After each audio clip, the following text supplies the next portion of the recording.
سلام دوستان، حالتون چطوره؟ امیدوارم که خوشحال و سلامت باشید. با یک ویدیوی دیگه از مجموعه آموزش ترکی با داستان امروز در خدمت شما هستیم. عنوان این داستان هست گیزملی هاریتا، یعنی نقشه اسرارآمیز. دوستان در جریان هستید که ما 5 تا داستان از سطح آبیر رو تا الان منتشر کردیم و این داستان در واقع ششمین داستان ما از مجموعه و اولین داستان ما از داستانهای سطح A2 هست. ما توی داستانهای سطح A2 علاوه بر مرور ساختهای گرامری که توی سطح A1 باش آشنا شدیم، با ساختهای جدید پیچیده تری هم آشنا خواهیم شد که مهمترین اونا جملات مرکبه. برای اینکه با ساخت جملات مرکب توی ترکی استانبولی آشنا بشید، من توصیه میکنم که اگه ویدیوهای مربوط به بندهای اسمی، بندهای موصولی و بندهای قیدی رو ندیدید، حتما اونا رو ببینید و بعد به سراغ این ویدیو بیایید. علاوه بر اون ویدیوها ما 2 تا ویدیو راجع به پسوند میش و پسوند ایپ هم ساختیم که توصیه میکنم یک نگاه هم به اونا بندازید. ما توی داستانهای سطح A2 هم سعی میکنیم همون روندی که توی تفکیک پسوندها در سطح A1 داشتیم رو ادامه بدیم. علاوه بر این پسوندهایی که راهنمای تفکیک رنگهاشون رو توی این صفحه مشاهده میکنید، ما پسوندهای جدیدی رو که مربوط به ساختهای گرامری جدید میشن رو به رنگ خاکستری نشون دادیم. مطابق با روالی که تا الان داشتیم، من یک بار از روی داستان میخونم و بعد برمیگردیم و جمله به جمله داستان رو با همدیگه تحلیل و بررسی میکنیم.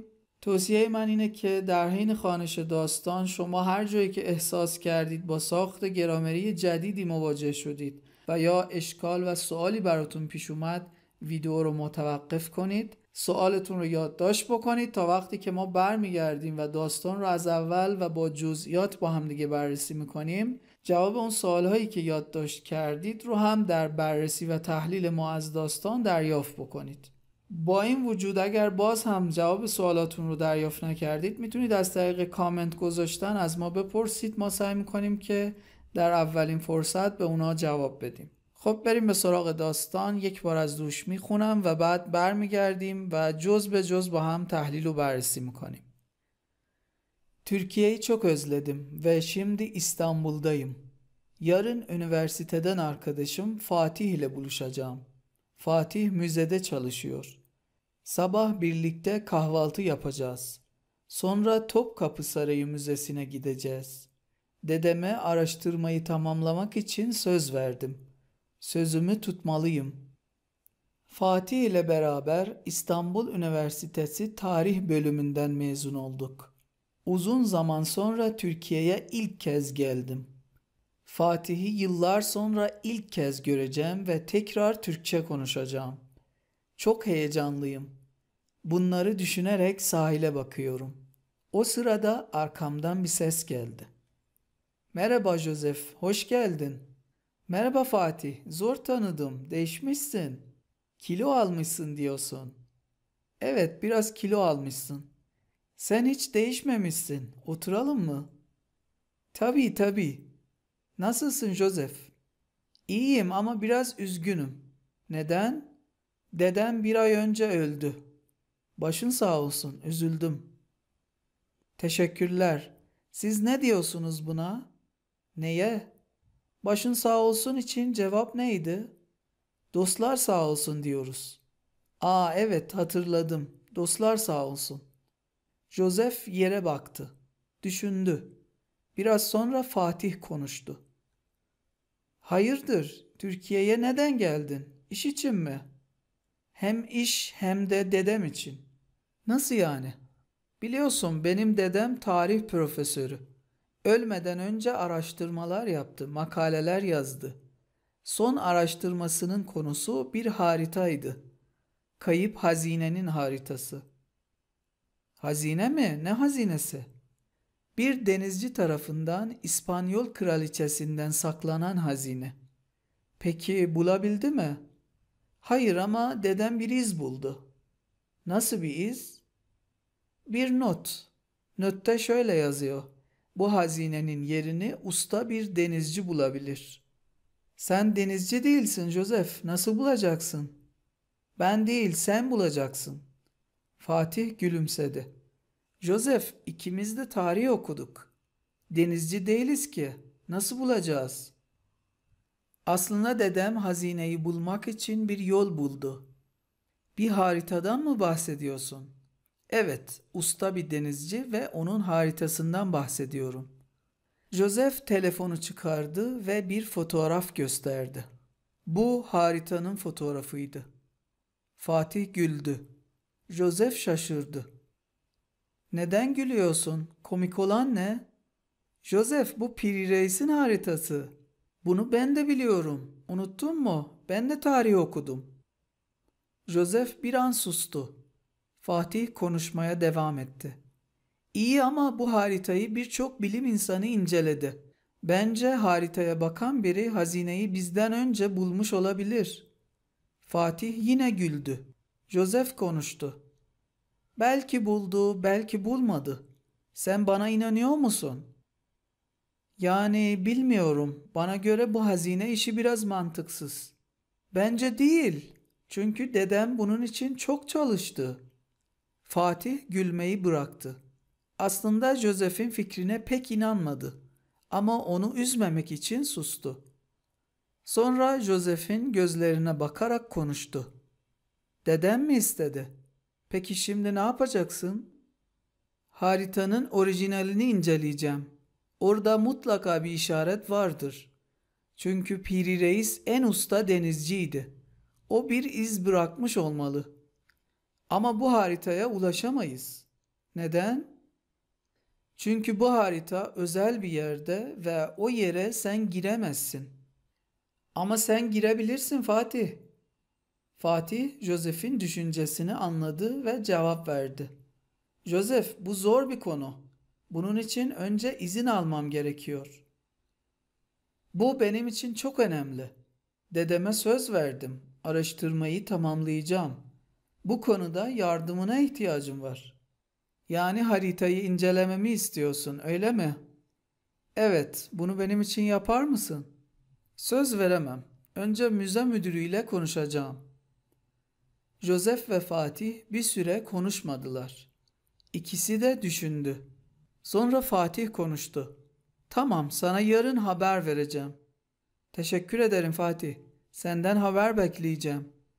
Fatih o gece hiç uyumadı. Müdüre nasıl anlatacağım, acaba ne der diye düşündü. Çünkü Joseph onun arkadaşıydı ve ona yardımcı olmak istedi. Sabah hemen müzeye gitti. Doğrudan müdür Halil Bey'in odasına yöneldi. Odaya girmek için kapıyı tıkladı. İçeriden bir ses, "Buyurun girin." "Günaydın Halil Bey, sizinle bir konu hakkında konuşmak istiyorum." "Buyurun Fatih Bey, konuşalım." "Benim Joseph adında bir arkadaşım var. Biz onunla tarih bölümünden mezun olduk. Joseph'in dedesi Piri Reis'in meşhur dünya haritası üzerinde çalışmış. Haritada gizemli bir hazine ile ilgili bilgi olduğunu düşünüyorlar. Joseph dün İstanbul'a geldi. Dedesinin araştırmasını tamamlamak istiyor. Benden haritayı incelememi istedi. Ben de izin verirseniz haritanın orijinalini incelemek istiyorum." Halil Bey gülümsedi ve bir süre düşündü. "Tamam ama bugün olmaz. Yarın sabah erken gelip inceleyebilirsiniz." Fatih teşekkür etti ve odadan çıktı. Fatih Halil Bey'in izin vermesine çok mutlu oldu. Üzerinden büyük bir yük kalktı. Fatih de haritadaki gizemi çözmek için heyecanlandı. Hemen Joseph'i aradı. "Alo Joseph, merhaba." "Merhaba Fatih. Sana müjdeli bir haberim var. Müdür beyle görüştüm. Piri Reis'in haritasını incelemek için izin verdi. Yarın sabah haritayı inceleyeceğim." "Harika bir haber. Merakla cevabını bekliyorum.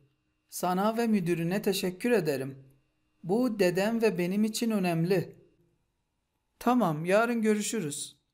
Fatih ertesi gün erkenden haritanın olduğu bölüme gitti. Güvenlik görevlileri ve temizlik görevlisinden başka kimse yoktu. Odaya girdi. Haritayı eline aldı, dikkatle inceledi. Her yazıyı okudu ve bir iz aradı. Hazine yazan bir cümle aradı ama bulamadı. O sırada omzuna bir el dokundu. Fatih çok korktu. Harita yere düşebilir. Onu sıkı sıkı tuttu. Arkasına döndü. Bu müze müdürü Halil Bey'di. Halil Bey önce gülümsedi. Sonra sordu. Fatih, bir şey bulabildin mi? Maalesef henüz bir şey bulamadım. Bulamazsın çünkü öyle bir işaret yok. Nasıl yani? Siz nereden biliyorsunuz? Bak Fatih, o hazineyi yüzyıllar önce Piri Reis bulmuş. Sonra Osmanlı Devleti'ne vermiş. Yani gerçekten bir hazine varmış, öyle mi? Evet varmış. Joseph ve dedesi de bunu fark etmiş. Yani Piri Reis'in haritasında hazinenin yeri yazıyor mu? Ben baktım yoktu. Halil Bey gülümsedi ve devam etti. Hayır, haritada bilgi yok. Bu bilgi Piri Reis'in hatıra defterinde yazıyor. Fatih çok şaşırdı. Halil Bey Fatih'i odasına çağırdı ve oradan dışarı çıktı. Fatih birkaç dakika sonra Halil Bey'in odasına gitti. Halil Bey ona bir zarf uzattı ve şöyle dedi. Şimdi bu mektubu al ve arkadaşına ver. Her şey bu zarfın içinde yazıyor. Tamam Halil Bey, teşekkür ederim. Çıkabilir miyim? Tabii ki çıkabilirsin Fatih. Kolay gelsin. Sağ olun. Fatih mektubu aldı, odadan çıktı. İçinde ne yazıyor bunu çok merak etti. Açmak istedi ama açmadı. Hemen Joseph'in yanına gitti. Her şeyi Joseph'e anlattı.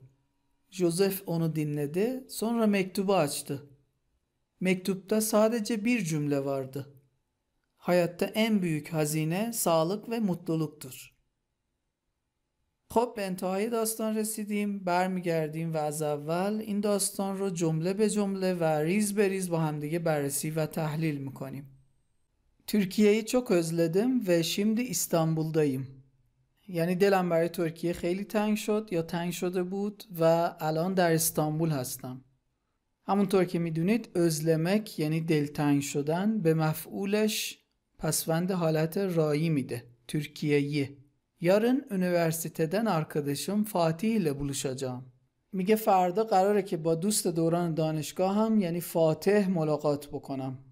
üniversiteden arkadaşım یعنی دوست هم دانشگاهیم. دوستی که در دوره دانشجویی داشتم. فاتح ile. همونطور که میبینید اینجا پسوند همراهی یا پسوند حالت بایی به صورت جداگونه از کلمه نوشته شده. یعنی به کلمه قبل از خودش نچسبیده. میدونید که اگه قرار باشه به کلمه قبلش بچسبه اون ای حذف میشه فاتح له. فاتح müzede çalışıyor. میگه فاتح توی موزه کار میکنه. sabah birlikte kahvaltı yapacağız. میگه صبح قراره که با همدیگه صبحونه بخوریم. birlikte به تنهایی یعنی با همدیگه. دقت بکنید که اگه قرار باشه این واژه بعد از اسم بیاد اون اسم باید پسوند حالت بایی بگیره. مثلا اگه قرار بود اینجا بگیم همراه با فاتح قرار صبحونه بخوریم باید فاتح پسوند حالت بایی میگرفت. یعنی به صورت فاتحی ile birlikte ظاهر میشد.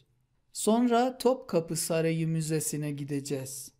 میگه بعدش قراره بریم موزه کاخ Topkapı. Dedeme araştırmayı tamamlamak için söz verdim. میگه به پدر بزرگم قول دادم که تحقیق رو تموم بکنم. araştırma یعنی تحقیق پژوهش.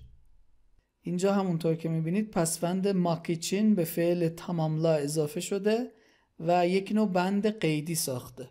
ما راجع به انواع بند قیدی توی ویدیوی قبل مفصلا صحبت کردیم. اگر اون ویدیو رو هنوز ندیدید همینجا بالا من لینکش رو میذارم که اگر مایل بودید بهش مراجعه بکنید. پس توی این جمله مرکب یک بند قیدی هدف و مقصود داریم. میگه به پدر بزرگم قول دادم که یا تا این پژوهش رو این تحقیق رو تموم بکنم، کامل بکنم. sözümü tutmalıyım. یعنی باید به قولم عمل بکنم. باید پای حرفی که زدم بایستم. همونطور که میبینید توی فعل tutmalıyım پسوند ماlı برای بیان وجهیت ضرورت به کار رفته. یعنی در واقع معادل همون کلمه باید توی فارسی هست. Fatih ile beraber İstanbul Üniversitesi Tarih bölümünden mezun olduk. میگه همراه با فاتح از رشته تاریخ در دانشگاه استانبول فارغ التحصیل شدیم. مezun olmak یعنی فارغ التحصیل شدن. دقت کنید که حرف ا توی کلمه مezun یه خورده کشیده تلفظ میشه. همونطور که میدونید این کلمه در واقع همون کلمه قرضی عربی معزون هست. نکته دیگه که میخوام اینجا بگم راجع به کلمه برابر یا همون معادلش birlikte هست که گفتیم اگه قرار باشه به اسم قبلش بچسبه حتما باید اون اسم پسوند حالت بایی بگیره. حالا این پسوند بایی اینجا همونطور که میبینید به صورت جداگونه نوشته شده. یعنی فاتح ile. Uzun zaman sonra Türkiye'ye ilk kez geldim. یعنی بعد از یه مدت خیلی طولانی اولین باره که به ترکیه اومدم. Fatih'i yıllar sonra ilk kez göreceğim ve tekrar Türkçe konuşacağım. یعنی قراره که بعد از سالها فاتحو اولین بار ببینم و دوباره ترکی صحبت بکنم. çok heyecanlıyım. یعنی خیلی هیجان زده هستم. هیجان همون هیجان. heyecanlı میدونید یعنی هیجان زده. همونطور که میدونید پسوند ل پسوند صفت ساز هست. یعنی به اسم متصل میشه و صفت میسازه. Bunları düşünerek sahile bakıyorum. یعنی در حالی که دارم به اینا فکر میکنم به ساحل نگاه میکنم. اینجا پسوند ارک دوباره یک پسوندی که برای ساخت بند قیدی مورد استفاده قرار میگیره. Bunları düşünerek یعنی در حالی که دارم به اینا فکر میکنم. Sahile bakıyorum. به ساحل نگاه میکنم. O sırada arkamdan bir ses geldi. یعنی در اون حین توی اون لحظه از پشت سرم یه صدای اومد. Merhaba Joseph, hoş geldin. یعنی سلام جوزف، خوش اومدی. Merhaba Fatih, سلام فاتح. Zor tanıdım. یعنی به سختی شناختم. değişmişsin. عوض شدی. زور همونطور که میدونید یک صفت به معنای سخت هست. اما همونطور که اینجا میبینید داره فعل رو توصیف میکنه. یعنی نقش قید رو داره. به خاطر همین ما میگیم به سختی شناختم.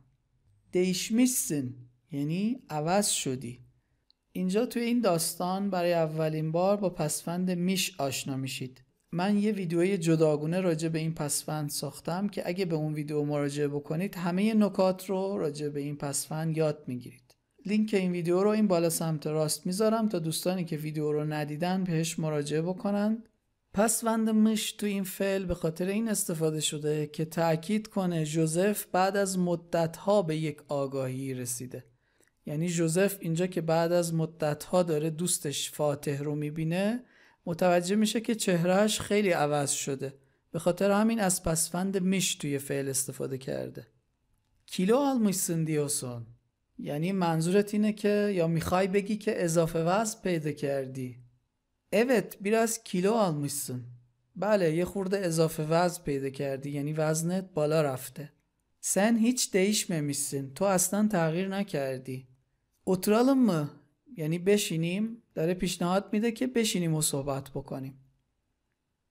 tabii البته. Nasılsın جوزف؟ چطوری جوزف؟ İyiyim ama biraz üzgünüm. میگه خوبم اما یه خورده ناراحتم. üzgün یعنی ناراحت. Neden؟ چرا؟ Dedem bir ay önce öldü. میگه پدر بزرگم 1 ماه پیش فوت کرد. Başın sağ olsun. Üzüldüm. میگه سرت سلامت باشه. ناراحت شدم. Başın sağ olsun عبارتیه که ما برای تسلیت گفتن به کسی که عزیزی رو از دست داده استفاده میکنیم. تشکرler میگه متشکرم. یه نکته رو اینجا من راجع به تشکرler بگم و اون این که ما اگه بخوایم برای یه تشکر از کسی این عبارت رو استفاده بکنیم حتما باید پسوند لر در آخر تشکر رو بیاریم. اما اگه بخوایم به صورت جمله بگیم میتونیم بگیم teşekkür ederim. دیگه نمیگیم teşekkürler ederim. Siz ne diyorsunuz buna؟ شما به این چی میگید؟ neye؟ به چی؟ neye اینجا یعنی به چی. دقت کنید که این کلمه با کلمه نیه fark میکنه. Niye یعنی چرا. Başın sağ olsun için cevap neydi؟ یعنی جوابی که برای başın sağ olsun میدادید چی بود؟ neydi یعنی چی بود. دقت کنید اینجا یهی که با رنگ خاکستری نشون داده شده در واقع همون فعل بودن هست. Dostlar sağ olsun diyoruz. میگیم دوستان سلامت باشند. همونطور که میدونید ترک ها توی جواب başın sağ olsun میگن dostlar sağ olsun. Evet hatırladım. Dostlar sağ olsun. میگه بله یادم اومد. دوستان سلامت باشن. Hatırlamak میدونید یعنی به یاد آوردن، به خاطر آوردن. جوزف yere baktı, düşündü. یعنی جوزف به زمین نگاه کرد، فکر کرد. Biraz sonra Fatih konuştu. یعنی یکم بعد فاتح صحبت کرد. Hayırdır, Türkiye'ye neden geldin؟ میگه خیر باشه. برای چی به ترکیه اومدی؟ iş için mi؟ به خاطر کار؟ hayırdır توی این جمله یعنی خیر باشه. دقت کنید که ما همین عبارت hayırdır رو بعضی وقتا موقع تعجب کردن یا حتی موقع عصبانیت هم به کار میبریم. مثلا میگیم hayırdır ne yapıyorsun؟ یعنی چی کار داری میکنی؟ و گفتیم بعضی وقتا موقع عصبانیت هم به کار میره. مثلا توی جمله hayırdır ne bakıyorsun؟ یعنی بفرما به چی داری نگاه میکنی؟ هم iş hem de dedem için. میگه هم به خاطر کار هم به خاطر پدر بزرگم. اینجا همونطور که میبینید عبارت هم و همده دو تا اسم رو به همدیگه پیوند داده. اسمهای ایش و ددم رو به همدیگه پیوند داده. میگه هم به خاطر کار و هم به خاطر پدر بزرگم. nasıl yani؟ یعنی چطور؟ این عبارت nasıl یعنی برای بیان تعجب و درخواست توضیح اضافه به کار گرفته میشه. همونطور که میبینید اینجا میگه چطور، منظور چیه؟ یعنی در واقع بیشتر توضیح بده، متوجه نشدم. biliyorsun benim dedem tarih profesörü. یعنی میدونی پدر بزرگ من استاد تاریخه. ölmeden önce araştırmalar yaptı, makaleler yazdı. یعنی قبل از مرگش تحقیقاتی کرد و مقالاتی نوشت. توی این جمله بند قیدی ölmeden önce رو میبینید که یک بند قیدی مربوط به زمان هست به معنای قبل از مردن. son araştırmasının konusu bir haritaydı. یعنی موضوع آخرین تحقیقش یک نقشه بود. اینجا دوباره در کلمه هاریتایده یهی که به رنگ خاکستری نشون داده شده همون فعل بودن هست. bir haritaydı یعنی یک نقشه بود. Kayıp hazinenin haritası. نقشه گنج گم شده. Kayıp یعنی گم شده. hazine همون کلمه خزینه یا گنج هست. hazine mi؟ نه hazinesi. میپرسه که گنج چه گنجی؟ bir denizci tarafından İspanyol kraliçesinden saklanan hazine. میگه گنجی که توسط یک دریانورد از ملکه اسپانیا پنهان شده. denizci اینجا یعنی دریانورد. saklanan hazine یعنی گنجی که پنهان شده. اینجا توی این عبارت ما یک بند موصولی رو میبینیم. saklamak یعنی پنهان کردن، saklanmak یعنی پنهان شدن. اون پسوند آن که در آخر فعل saklanmak میبینید پسوندیه که ما برای موصولی سازی استفاده میکنیم. ما راجع به انواع مختلف بندهای موصولی توی یک ویدیو هم مفصلا صحبت کردیم. من لینکش رو این بالا میذارم سمت راست که اگر دوستان ندیدن حتما بهش مراجعه بکنن. پس کل این جمله در واقع یک بند موصولی هست. هسته این بند موصولی همین کلمه آخر یعنی هزینه یعنی گنج هست. کدوم گنج؟ گنجی که توسط یک دریانورد از ملکه اسپانیا پنهان شده. bir denizci tarafından İspanyol kraliçesinden saklanan hazine. Peki bulabildi mi؟ خب پیداش کرد؟ hayır ama dedem bir iz buldu. میگه نه اما پدر بزرگم یک رد یا یک نشونه پیدا کرد. nasıl bir iz؟ چجور ردی؟ چجور نشونه ای؟ bir not یک یادداشت. نوت‌تا şöyle yazıyor. توی یادداشت اینجوری نوشته شده. همونطور که قبلا هم گفتیم یازماک بعضی وقتا در این معنای مجهولش به کار گرفته میشه. یعنی توی این yaddaş اینجوری نوشته şöyle در واقع. Bu hazinenin yerine usta bir denizci bulabilir. میگه مکان این گنج رو یک دریانورد ماهر میتونه پیدا بکنه. usta bir denizci. همونطور که میبینید ما اینجا یک ترکیب وصفی داریم، یعنی صفت و موصوف داریم که نشانه نکره بیر هم وسطشون اومده. ترتیب به این شکله که نشانه نکره همیشه قبل از موصوف میاد. توی فعل بولابیلیر پسوند آبیل رو میبینید که برای بیان وضعیت توانایی استفاده میشه. بولابیلیر یعنی میتونه پیدا بکنه. پسوند ایر رو هم که در آخر فعل میبینید ما به رنگ سبز نشون دادیم برای اینکه بگیم این پسوند یه جورایی نشانگر زمان آینده است، یعنی معادل آجاک هست. البته میدونید پسوند ایر علاوه بر زمان آینده پسوند نمود عادتی هم هست که توی دستور سنتی بهش زمان گسترده میگیم. همونطور که قبلا هم گفتیم و شما هم میدونید این دوتا پسوند که برای بیان زمان آینده استفاده میشن تفاوت‌های کاربردی با هم دیگه دارن.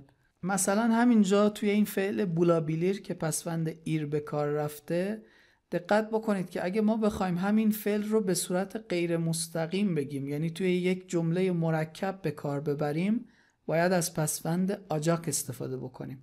مثلا اگه بخوایم این جمله رو به ترکی برگردونیم بگیم که تو فکر میکنی میتونی گنج رو پیدا بکنی، اونجا باید از پسوند آجاک استفاده بکنیم. یعنی به این صورت sen hazineyi bulabileceğini mi düşünüyorsun؟ اینجا دیگه ما به جای bulabilir باید از bulabilecek استفاده بکنیم، یعنی به جای پسوند ایر از پسوند آجاک استفاده بکنیم. sen denizci değilsin Joseph. Nasıl bulacaksın؟ میگه تو دریانورد نیستی جوزف، چطور میخوای پیداش بکنی یا چطور قراره پیداش بکنی؟ ben değil sen bulacaksın. میگه من نه، تو قراره پیداش بکنی. اینجا دیل در معنای نه به کار رفته، یعنی در واقع ما با استفاده از دیل یک گزینه رو رد میکنیم و بر یک گزینه دیگه تاکید میکنیم. میگه ben değil sen bulacaksın، یعنی من نه، تو قراره پیدا بکنی، یا توی فارسی میگیم تو قراره پیدا بکنی نه من. Fatih gülümsedi، یعنی فاتح لبخند زد. Joseph ikimiz de tarih okuduk، یعنی جوزف دوتامون هم تاریخ خوندیم. denizci değiliz که، یعنی دریانورد نیستیم که. اینجا که در آخر جمله برای تأکید به کار رفته، یعنی در واقع همون کی که توی فارسی هم برای تأکید به کار میره. ما که دریانورد نیستیم. nasıl bulacağız؟ چطور باید پیدا بکنیم یا چطور قراره پیدا بکنیم؟ اینجا پسوند آجاک رو میتونیم در معنای وضعیت ضرورت هم معنا بکنیم، یعنی چطور باید پیدا بکنیم. Aslında dedem hazineyi bulmak için bir yol buldu. میگه در واقع از قبل پدر بزرگم برای پیدا کردن گنج یک راهی پیدا کرده. aslında اینجا یعنی در واقع، از قبل. میتونیم بگیم aslında اینجا در واقع معادل ذاتن هست. Bir haritadan mı bahsediyorsun؟ میگه راجع به یه نقشه داری صحبت میکنی؟ منظورت یه نقشه است؟ Evet, usta bir denizci ve onun haritasından bahsediyorum. میگه آره، منظورم یک دریانورد ماهر و نقششه. یعنی دارم راجع به یه دریانورد ماهر و نقشه اون صحبت میکنم. جوزف تلفنو çıkardı ve bir fotoğraf gösterdi. میگه جوزف تلفنو در آورد، یعنی موبایلشو در آورد و یک عکس نشون داد. çıkardı اینجا یعنی در آورد، خارج کرد. çıkmak همونطور که میدونید یعنی خارج شدن و çıkarmak یعنی خارج کردن، بیرون آوردن. در واقع çıkarmak فعل سببی çıkmak هست. اینجا göstermek هم که در واقع فعل سببی görmek هست به معنای نشون دادنه. görmek یعنی دیدن، göstermek یعنی نشون دادن. Bu haritanın fotoğrafıydı. میگه این یعنی این عکسی که راجع به صحبت کردیم عکس نقشه بود. فاتح güldü. فاتح خندید. جوزف şaşırdı. جوزف تعجب کرد. neden gülüyorsun؟ komik olan ne؟ میگه چرا میخندی؟ چیزی که خنده داره چیه؟ komik olan در واقع بند موصولی ماست که هستش حذف شده. در واقع میخواسته بگه کومیکولان شینه، چیزی که خنده داره چیه؟ کومیک یعنی خنده دار.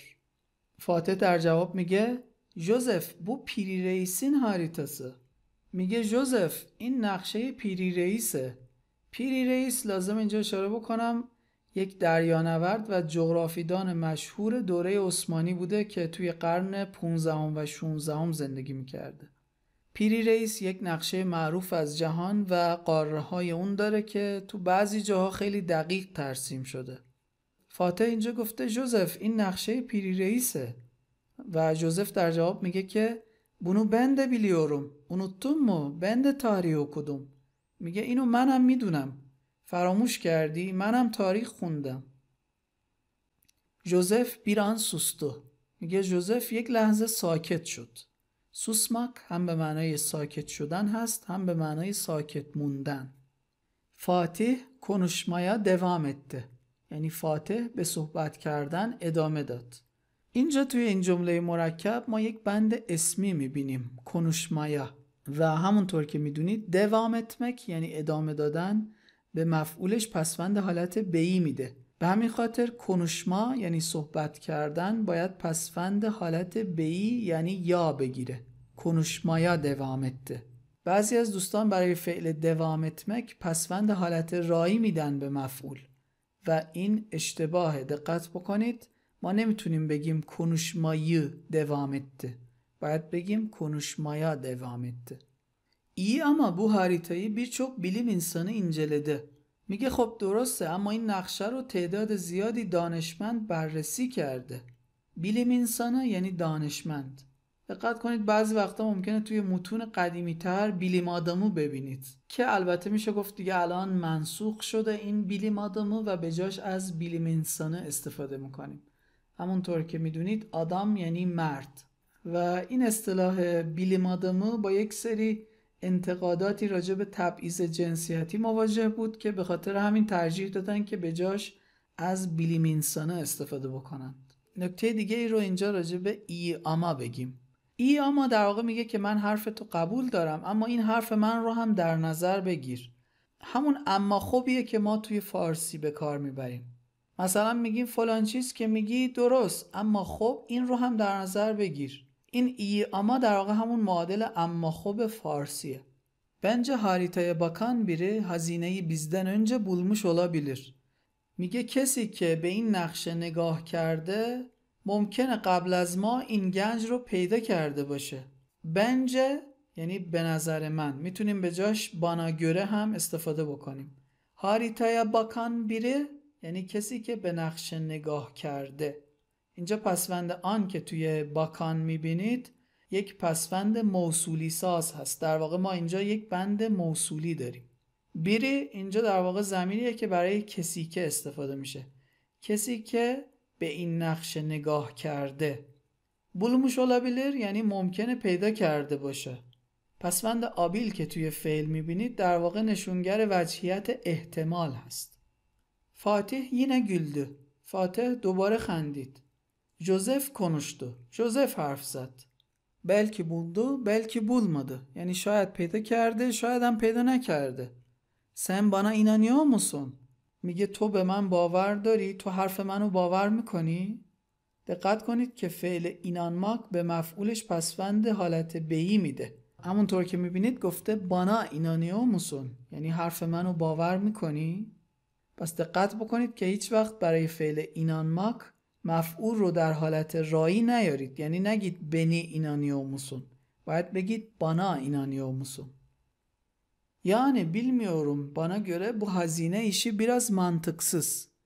Yani bilmiyorum یعنی چی بگم نمیدونم. در واقع یه جور عدم اطمینان رو نشون میده اینجا. یعنی bana göre bu hazine işi biraz mantıksız. میگه به نظر من این قضیه گنج یه خورده غیر منطقیه. bu hazine ایشه اینجا یعنی این قضیه گنج. در واقع ایش اینجا یعنی قضیه به معنای کار نیست. منطقسız هم گفتیم یعنی غیر منطقی. اگه بخوایم بگیم منطقی باید بگیم منطقlı. همونطور که میدونید پسوند سس هم مثل پسوند ل یک پسوند صفت ساز هست، یعنی به اسم اضافه میشه و صفت میسازه. Joseph در جواب میگه که bence değil çünkü dedem bunun için çok çalıştı. میگه به نظر من نیست، یعنی به نظر من غیر منطقی نیست. میگه چون که پدر بزرگم به خاطر این خیلی کار کرد، خیلی تلاش کرد. فاتح gülmeyi bıraktı، یعنی فاتح دست از خندیدن برداشت. همونطور که میدونید فعل bırakmak یعنی ترک کردن، دست از چیزی برداشتن، به مفعولش پسوند حالت رایی میده.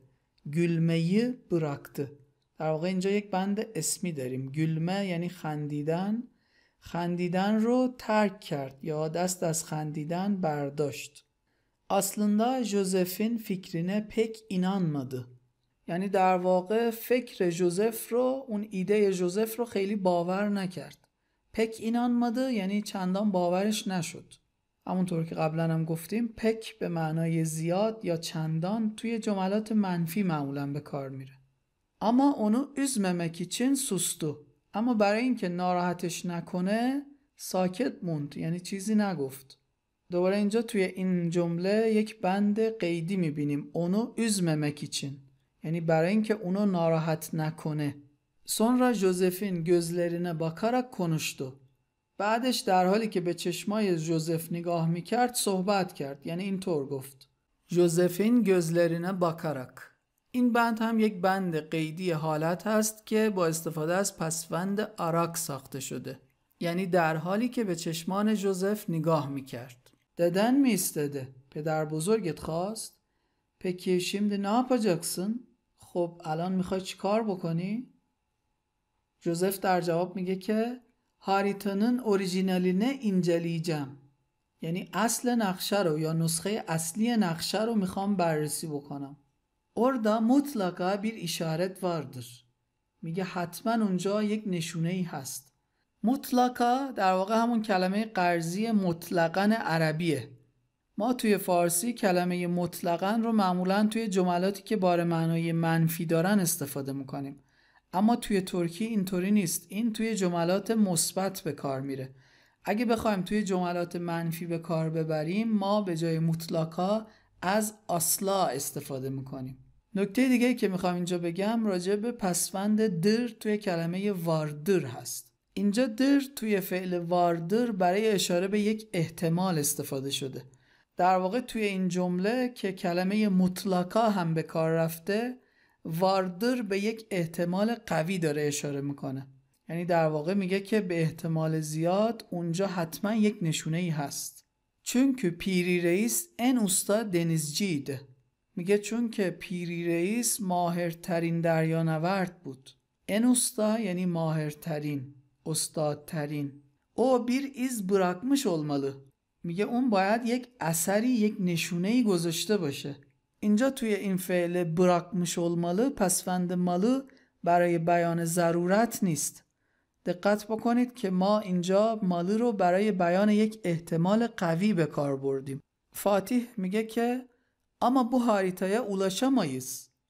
میگه اما نمیتونیم به این نقشه دسترسی پیدا بکنیم. ulaşamayız یعنی نمیتونیم دسترسی پیدا بکنیم. اینجا توی این فعل پسوند آ در واقع شکل کوتاه شده پسوند آبیل هست. میدونید که در شکل‌های منفی فعل ما اگه قرار باشه پسوند آبیل رو بیاریم، بیل رو حذف میکنیم و فقط شکل ساده شده اون یعنی پسوند آ رو میاریم.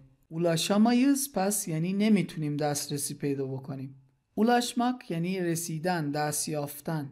جوزف در جواب میگه که neden؟ چرا؟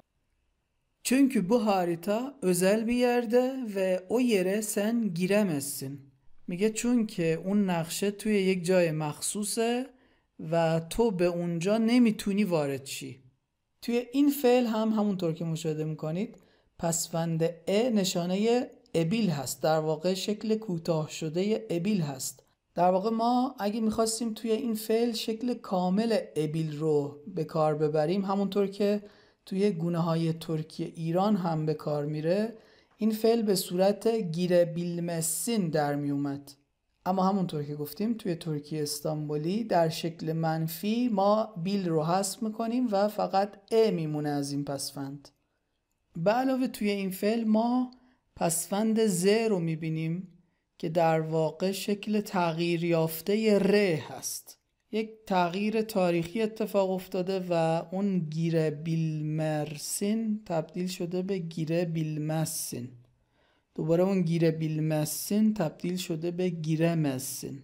پس میشه گفت توی این فعل که خود پسوند ز در واقع شکل تغییر یافته پسوند ایر هست. حالا توی جمله بعد که شکل مثبت این فعل رو میبینید دقیقاً متوجه این مطلبی که عرض کردم خواهید شد. اینجا میگه که اما sen girebilirsin فاتح، یعنی اما تو میتونی وارد شی فاتح. همونطور که توی این فعل میبینید پسوند ابیل یا پسوند وجهیت توانایی چون فعل مثبت هست به شکل کامل اومده و پسوند ایر یعنی پسوند نمود عادتی یا زمان آینده هم در شکل اصلی خودش یعنی ایر ظاهر شده. girebilirsin یعنی میتونی وارد شی، میتونی داخل شی. Fatih Joseph'in düşüncesini anladı ve cevap verdi. یعنی فاتح فکر جوزف رو فهمید و جواب داد. یعنی فهمید که جوزف چی تو فکرشه و اینطور جواب داد. جوزف bu zor bir konu. میگه جوزف این موضوع سختیه، یعنی مسئله پیچیده ایه، یعنی منظورش اینه که من نمیتونم بلافاصله به تو جواب بدم. Bunun için önce izin almam gerekiyor. برای این یعنی برای انجام این کار اول باید اجازه بگیرم. izin almam gerekiyor یعنی باید اجازه بگیرم، لازمه که اجازه بگیرم. همونطور که میبینید اینجا یک بند اسمی داریم. izin almam یعنی اجازه گرفتنم. میگه اجازه گرفتنم لازمه، باید اجازه بگیرم. Bu benim için çok önemli. میگه این برای من خیلی مهمه. benim için همونطور که میدونید پس اضافه için که به معنای به خاطر برای هست اگه قرار باشه بعد از ضمیر بیاد اون ضمیر باید پسوند حالت اضافی هم بگیره. benim için dedeme söz verdim araştırmayı tamamlayacağım یعنی به پدر بزرگم قول دادم باید تحقیق رو تموم کنم، کامل بکنم. اینجا tamamlayacağım یعنی باید کامل بکنم. اینجا همونطور که میبینید acak در معنای وجهیت ضرورت به کار رفته. Bu konuda yardımına ihtiyacım var. یعنی در این رابطه، در این خصوص به کمک تو احتیاج دارم. یعنی haritayı incelememi istiyorsun öyle mi؟ میگه یعنی از من میخوای نقشه رو بررسی بکنم مگه نه؟ öyle mi؟ یعنی مگه نه؟ منظورت اینه؟ Evet bunu benim için yapar mısın؟ یعنی بله اینو برای من به خاطر من انجام میدی؟ یعنی این کارو برای من انجام میدی؟ söz veremem یعنی نمیتونم قول بدم. دوباره توی این فعل همونطور که میبینید به خاطر اینکه پسوند ابیل توی یک فعل منفی اومده فقط به صورت ا ظاهر شده. söz veremem یعنی نمیتونم قول بدم. önce müze müdürüyle konuşacağım یعنی اولش باید با مدیر موزه صحبت بکنم. اینجا هم دوباره acak در معنای وجهیت ضرورت به کار رفته. konuşacağım یعنی باید حرف بزنم. جوزف و فاتح bir süre konuşmadılar. میگه جوزف و فاتح مدتی صحبت نکردن. İkisi de düşündü. دوتاشون هم فکر کردند. sonra فاتح konuştu. بعدش فاتح صحبت کرد. یعنی فاتح گفت که tamam sana yarın haber vereceğim. یعنی باشه فردا بهت خبر میدم. teşekkür ederim فاتح. senden haber bekleyeceğim. میگه تشکر میکنم فاتح. منتظر خبر از تو میمونم. منتظر خبر گرفتن از تو میمونم. فاتح o gece hiç uyumadı. یعنی فاتح اون شب اصلا نخوابید. müdüre nasıl anlatacağım? acaba ne der diye düşündü. یعنی با خودش فکر کرد که چطور باید به مدیر بگم. اون در جواب چی میگه؟ acaba اینجا در معنای کنجکاوی به کار رفته. فاتح همونطور که دیدید اینجا میگه با خودش فکر میکرد که مدیر چی ممکنه در جواب بهش بگه. به خاطر همین از acaba استفاده کرده. Çünkü Joseph onun arkadaşıydı ve ona yardımcı olmak istedi. میگه چون که جوزف دوست اون بود و میخواست که بهش کمک بکنه. یاردمچı olmak یعنی یاریگر شدن، کمک کننده شدن. در واقع یعنی کمک کردن. میگه ona yardımcı olmak istedi. یعنی خواست که بهش کمک کنه، میخواست که بهش کمک کنه. Sabah hemen müzeye gitti. میگه صبح فوراً رفت موزه. Doğrudan müdür Halil Bey'in odasına yöneldi. میگه مستقیم به سمت اتاق مدیر یعنی هالیل بی رفت. یونلمک یعنی مایل شدن، متمایل شدن، به سمت جهتی رفتن. اینجا دوردان به این خاطر به کار رفته که بگه وقتی به موزه رسید جای دیگه ای نرفت، مستقیم رفت اتاق مدیر. Odaya girmek için kapıyı tıkladı. یعنی برای وارد شدن به اتاق در رو آروم کوبید. kapıyı tıkladı اینجا یعنی با انگشتش به آرامی چند بار به در زد. kapıyı tıklamak رو ما برای در زدنی که به منظور اجازه گرفتن استفاده میشه به کار میبریم. یعنی در واقع چند بار به در میزنیم به خاطر اینکه از کسی که داخل اتاقه اجازه ورود بگیریم. همونطور که میبینید اینجا یک بند قیدی بیان مقصود هم داریم. odaya girmek için برای وارد شدن به اتاق. içeriden bir ses buyurun girin. میگه از داخل یه صدایی یعنی یه صدایی گفت بفرمایید بیاید داخل. Günaydın Halil Bey. Sizinle bir konu hakkında konuşmak istiyorum.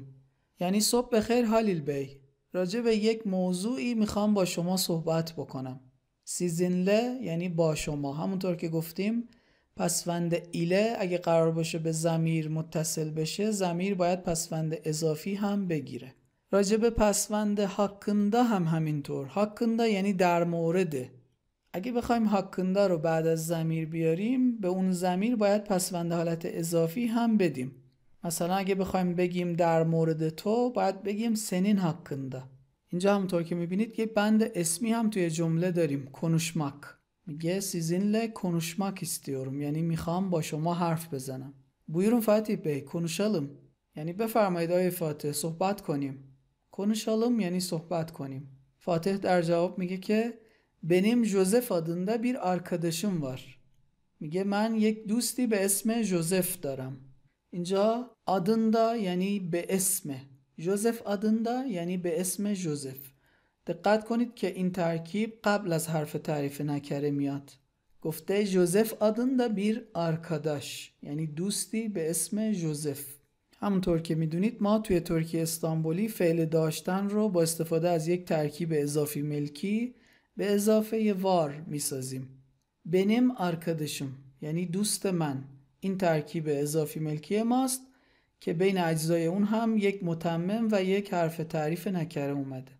biz onunla tarih bölümünden mezun olduk.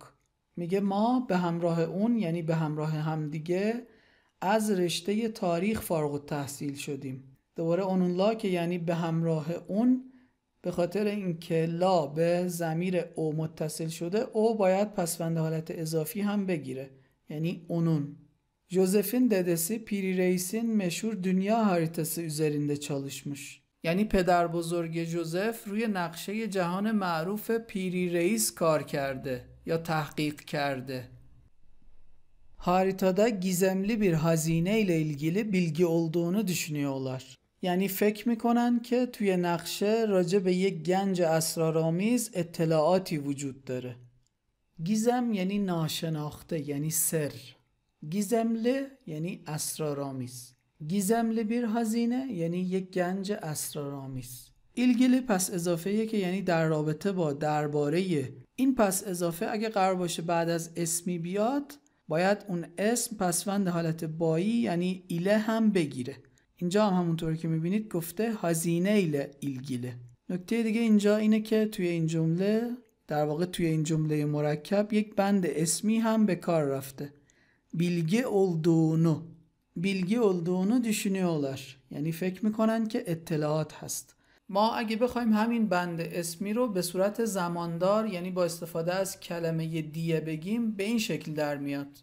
Haritada gizemli bir hazine ile ilgili bilgi var diye düşünüyorlar.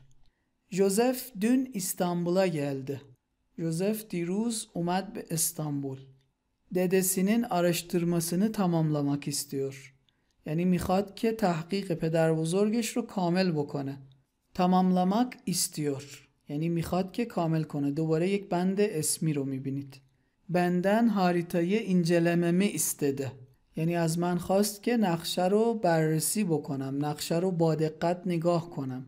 Ben de izin verirseniz haritanın orijinalini incelemek istiyorum. میگه من هم اگه اجازه بدید میخوام که اصل نقشه رو بررسی بکنم. یعنی نسخه اورجینال نقشه رو بررسی بکنم. اینجا توی جمله izin verirseniz پسوند سه رو میبینیم که پسوند شرطی ساز هست. یعنی اگه اجازه بدید. در واقع ما با استفاده از این جمله به طور ضمنی داریم اجازه میگیریم. اگه اجازه بدید میخوام فلان کار رو بکنم. Halil Bey gülümsedi ve bir süre düşündü. میگه Halil Bey یا آقا هالیل لبخند زد و مدتی فکر کرد. اینجا راجع به اسم هالیل این رو بدونید که در واقع این همون اسم خلیل هست. چون توی ترکی خ به صورت ه تلفظ میشه، اون خلیل هم به صورت هالیل در اومده. Tamam ama bugün olmaz. میگه باشه اما امروز نمیشه. Yarın sabah erken gelip inceleyebilirsiniz. میگه فردا صبح زود میتونید بیاید و بررسی بکنید. اینجا توی این جمله ما پسوند ایپ رو میبینیم که برای اتصال دو تا فعل گلمک و اینجلمک استفاده شده.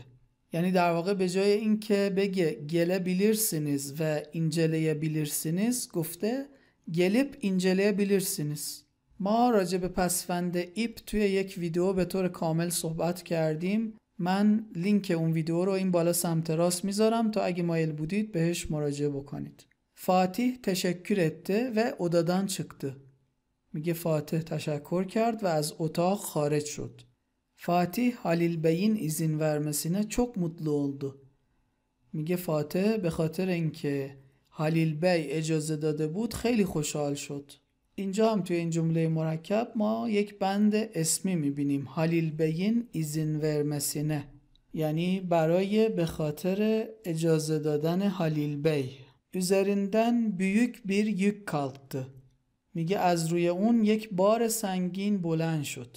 در واقع همون تعبیره که توی فارسی به کار میبریم. میگیم از روی دوشش یک بار سنگین برداشته شد. فاتح de haritadaki gizemi çözmek için heyecanlandı.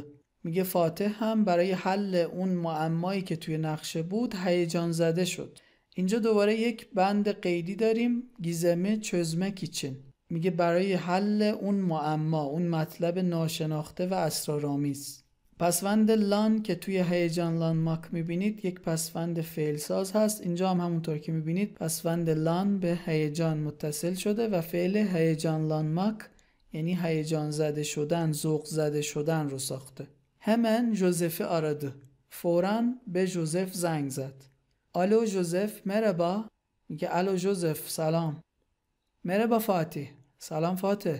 Sana müjdeli bir haberim var. یعنی یه خبر خوب برات دارم. müjdeli bir haber یعنی یه خبر خوب، یه خبری که شایسته است بهش مژدگانی بدی. müdür beyle görüştüm.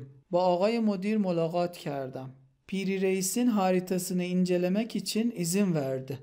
میگه برای بررسی نقشه پیری رئیس اجازه داد. یعنی مدیر اجازه داد که نقشه پیری رئیس رو بررسی بکنم. اینجا دوباره توی این جمله پسوند مک ایچین رو میبینید که برای ساخت بند قیدی بیان مقصود استفاده شده. Yarın sabah haritayı inceleyeceğim. میگه فردا صبح قرار نقشه رو بررسی بکنم. Harika bir haber. میگه این خبر خیلی خوبیه.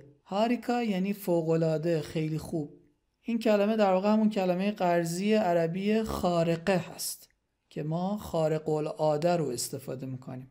البته ما توی ترکی کلمه خارق العاده رو داریم که هاریکولاده هست و خیلی کاربرد کمتری نسبت به هاریکا داره. merakla cevabını bekliyorum یعنی با شوق و ذوق منتظر جوابت هستم. merakla اینجا یعنی با اشتیاق، مشتاقانه. sana ve müdürüne teşekkür ederim یعنی از تو و از مدیرت متشکرم. تشکر etmek به مفعولش پسوند حالت به‌ای میده. اینجا همونطور که میبینید دو تا مفعول داره و به هر دوی اونا پسوند حالت به‌ای داده. سانا müdürüne. خیلی از دوستان فارسی زبان برای مفعول تشکر etmek پسوند حالت ازی میدن.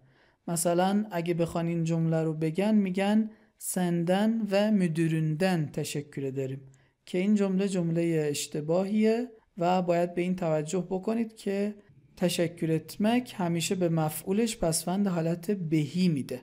یعنی در واقع توی ترکی ما به جای اینکه بگیم از کسی تشکر میکنم باید بگیم به کسی تشکر میکنم. Bu dedem ve benim için önemli. یعنی این کار تو برای پدر بزرگم و برای من مهمه. Tamam, yarın görüşürüz. Yani خب دیگه فردا هم دیگه رو میبینیم. Fatih ertesi gün erkenden haritanın olduğu bölüme gitti.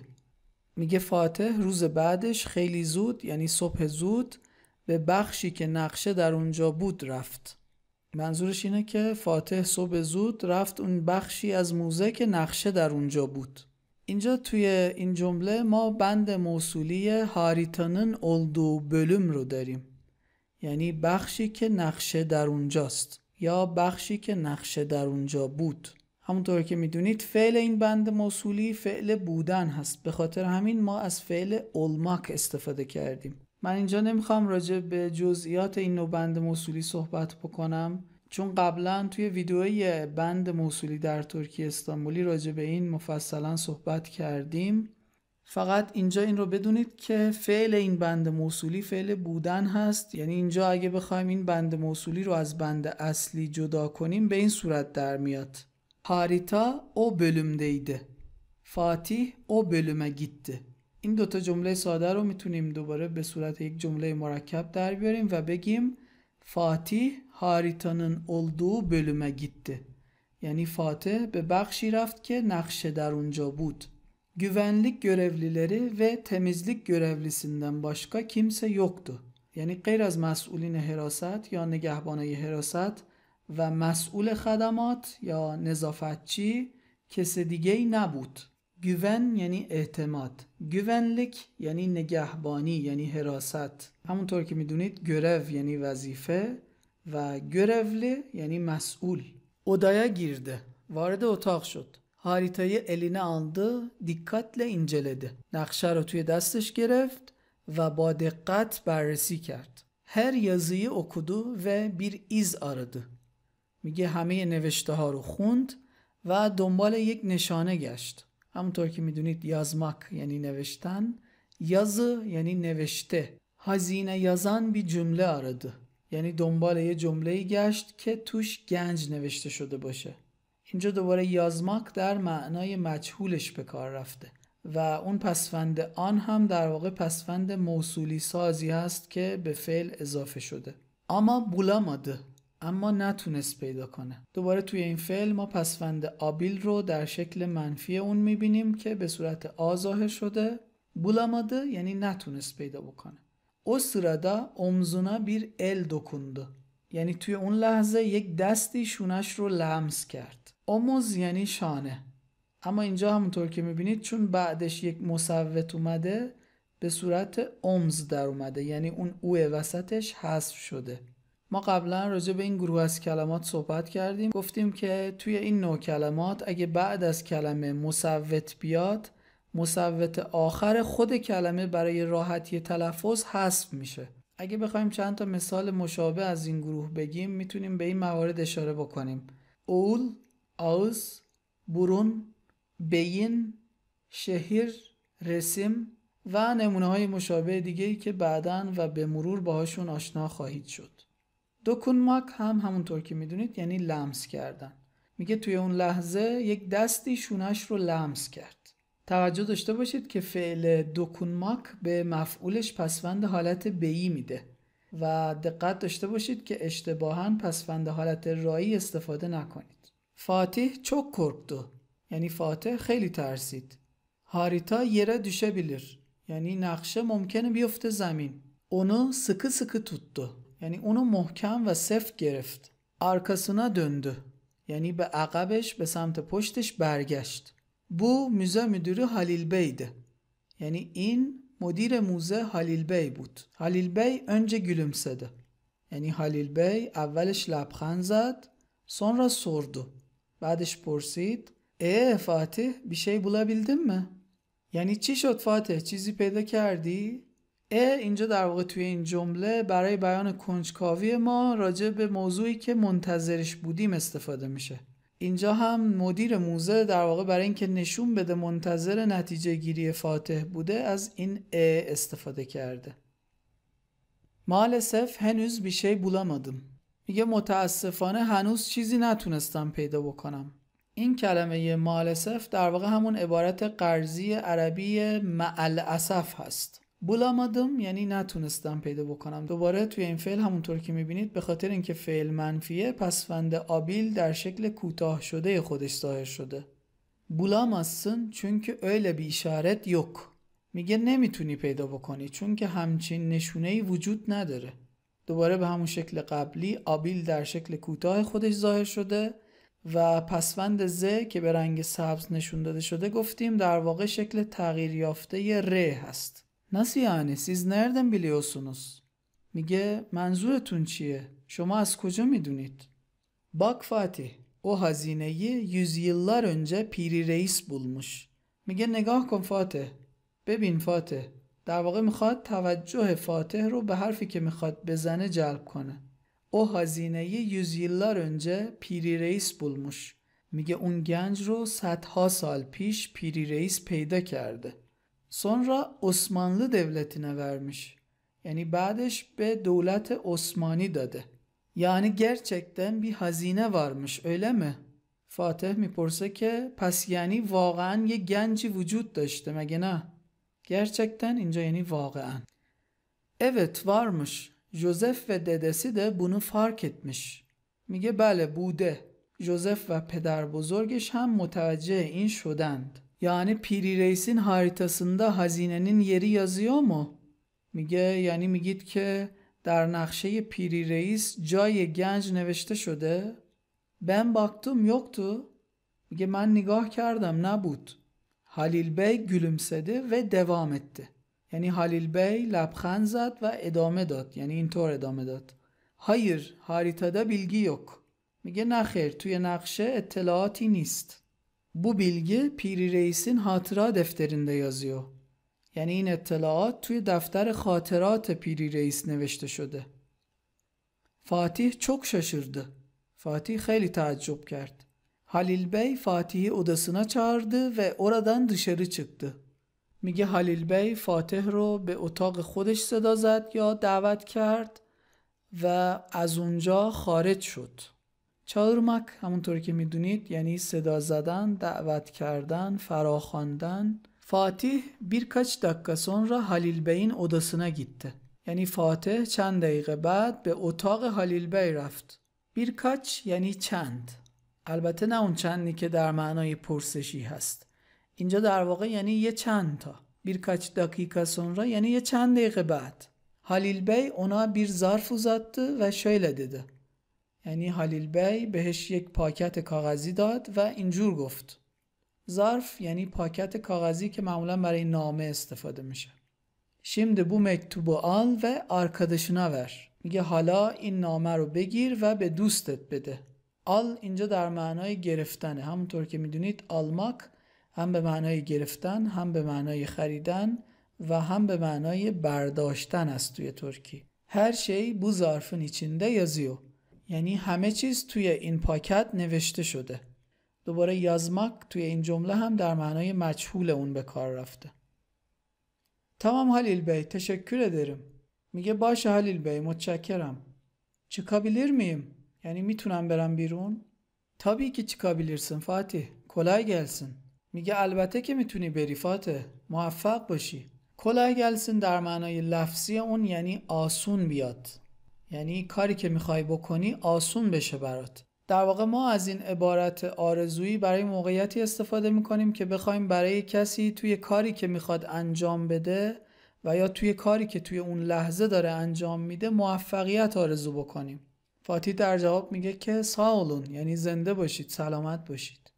فاتح مکتوبو aldı، odadan çıktı. میگه فاتح نامه رو گرفت، از اتاق خارج شد. İçinde ne yazıyor؟ bunu çok merak etti. میگه خیلی کنجکاو این بود که بدونه توش چی نوشته شده. açmak istedi ama açmadı. میگه خواست که باز بکنه اما باز نکرد. hemen جوزفین yanına gitti. یعنی فوراً رفت پیش جوزف. Her şeyi Josef'e anlattı. همه چیز رو برای جوزف تعریف کرد. جوزف اونو dinledi. Sonra mektubu açtı. Yani جوزف به فاتح گوش کرد و بعد نامه رو باز کرد. mektupta sadece bir cümle vardı. Yani توی نامه فقط یک جمله بود. Hayatta en büyük hazine sağlık ve mutluluktur. یعنی بزرگترین گنج توی زندگی سلامتی و شادیه. en büyük یعنی بزرگترین. sağlık یعنی سلامتی. همونطور که میدونید پسوند لک یک پسوند اسم ساز هست، یعنی در واقع به صفت اضافه میشه و اسم میسازه. سا همونطور که میدونید یعنی سلامت، سالم. sağlık یعنی سلامتی. mutluluk هم به همین صورت ساخته شده. mutlu یعنی شاد، خوشحال، خوشبخت. mutluluk یعنی شادی، خوشبختی. اینجا پسوند تور رو هم که در واقع پسوند دیر هست رو هم در آخر جمله میبینیم که در واقع برای تأکید روی فعل استفاده شده. خب به این ترتیب ما به انتهای این داستان رسیدیم. امیدوارم که از تماشای این ویدیو لذت برده باشید.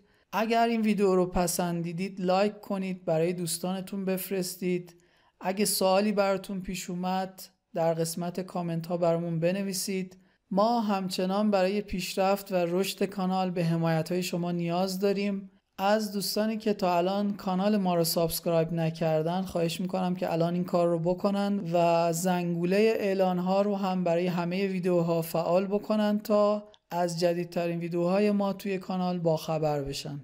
ما مثل همیشه منتظر نظرات و سوالات شما در قسمت کامنت ها هستیم. از طریق این آدرس ایمیل و از طریق دایرکت اینستاگرام هم میتونید مستقیما با من در ارتباط باشید. مثل همیشه امیدوارم که شاد و سلامت باشید و در یادگیری این زبان هم موفق باشید. تا ویدیوی دیگه خدا یار و نگهدارتون.